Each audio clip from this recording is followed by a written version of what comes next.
Bonsoir à tous. Un temps de parole ce soir pour évoquer la mémoire des anciens combattants en ces périodes de commémoration. Avec nous pour en parler, Jacques Astakov. Bonsoir. Bonsoir. Vous êtes le directeur de l'ONAC, l'Office national des anciens combattants. Alors, l'ONAC a plusieurs missions. En quelques mots, monsieur Astakov, quelles sont-elles ces missions? Je voudrais d'abord vous préciser que l'ONAC a été créé au lendemain de la Première Guerre mondiale. Donc 1918 1919 en fait, 19. Et depuis son origine, sa mission n'a pas changé, c'est-à-dire elle est de préserver les intérêts matériels et moraux de ses ressortissants. Alors les ressortissants, ce sont les anciens combattants? Alors les ressortissants, bien entendu, ce sont en premier lieu les anciens combattants, mais également les veuves d'anciens combattants, les veuves de guerre, les titulaires d'une pension militaire d'invalidité et les titulaires du TRN, le témoignage de reconnaissance de la nation. Alors aujourd'hui, reconnaître, réparer, être en solidarité et en mémoire avec les anciens combattants, ce sont les grands axes finalement que vous préservez? Tout à fait, ce sont ces grands axes. Et en fait, cette mission générale, elle se décline en 4 volets. Le premier volet, c'est la reconnaissance envers les anciens combattants, et elle se concrétise par l'attribution de la carte du combattant et du témoignage de reconnaissance de la nation. Et en fait, cette carte et ce titre concrétisent une participation à une opération extérieure. Et il y a beaucoup d'anciens combattants en Calédonie?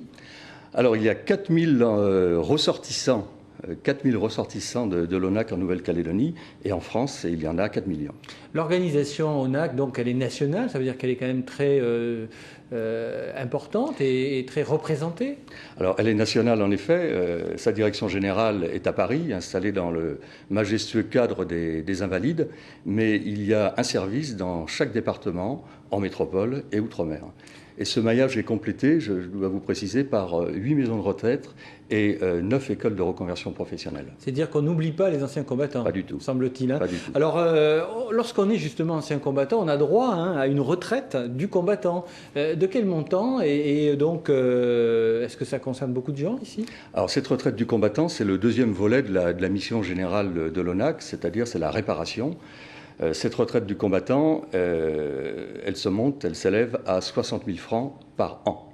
Et par combattant? Et donc, elle est réservée aux titulaires de la carte du combattant. Mais par contre, les titulaires de la carte du combattant ou du témoignage de reconnaissance de la nation peuvent prétendre également à la rente mutualiste du combattant. Là, c'est par contre une épargne volontaire, mais qui est majorée par l'État. Alors on parlait de mémoire, comment les jeunes générations perçoivent-ils les anciens combattants, l'esprit des anciens combattants aujourd'hui? Écoutez, samedi 8 mai au soir, il y avait un superbe spectacle à l'hippodrome organisé par la province sud. Il n'y avait qu'à voir le nombre de spectateurs et l'engouement. Là, on a même eu le droit à une standing ovation, donc voilà, ça parle d'elle-même. Ils s'approprient cette histoire du passé de leur pays. Bon, vous nous parlez de cet événement, mais quand il n'y a pas d'événement comme ça, ils n'oublient pas, ils sont... Ils n'oublient pas, et je dois même vous dire que j'ai parfois des visites de Mélanésiens, beaucoup de gens de l'île des Pins, des fils et de petits-fils d'anciens tirailleurs qui viennent me voir pour avoir des précisions sur leur père, leur grand-père, des gens de Lifou également. Alors beaucoup de gens des îles, en fait. Vous parlez de tirailleurs Kanak, là, vous me tendez la perche. On a vu à Koné un guerrier en place et lieu provisoirement d'un poilu. Qu'est-ce qu'il faudrait faire, selon vous, que personne ne soit oublié dans les commémorations, justement, et que ces statues soient un peu plus représentatives? Là, j'ai envie d'appliquer mon devoir de réserve. Vous comprendrez bien que je ne peux pas prendre parti sur ce guerrier kanak qui s'est substitué au poilu, au monument mort. Hein. Oui, c'est provisoire. Mais c'est vrai que la Nouvelle-Calédonie a beaucoup donné lors de la Première Guerre mondiale, la Deuxième Guerre mondiale. Et encore maintenant, de nombreux Mélanésiens, de nombreux Calédoniens sont dans les forces françaises, dans l'armée française, et agissent sur les théâtres d'opérations extérieures. Voilà. Donc on parlait, j'ai cru lire par ailleurs que vous parliez de l'idée de dépoussiérer l'ancien combattant, l'idée de l'ancien combattant. Qu'est-ce que vous voulez dire par là? Alors en fait, je ne veux pas dépoussiérer, ils se dépoussièrent d'eux-mêmes. L'ancien combattant de 2010, ce n'est pas celui de la fin de la Première Guerre mondiale ou des autres conflits. L'ancien combattant, il a maintenant une quarantaine d'années. Il est dans la force de l'âge. Il a souvent entamé une seconde carrière dans le civil Et c'est plus du tout l'image de l'ancien combattant avec son béret, ses médailles, qui raconte sans cesse ses campagnes.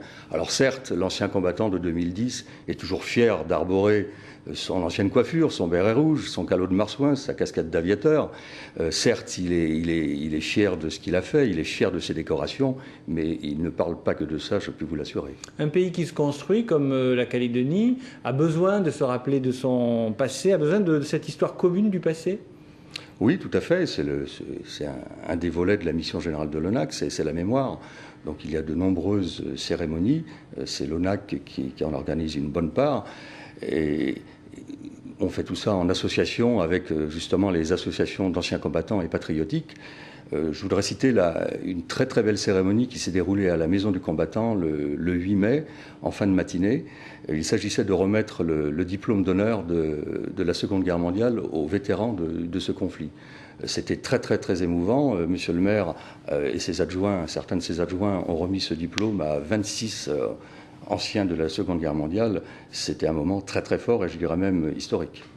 Merci Monsieur Assakov d'être venu nous parler de la mémoire des anciens combattants et de l'ONAC, l'Office national des anciens combattants. Pour revoir l'émission, notre site internet www.rfo.fr. À suivre sur RFO d'autres infos.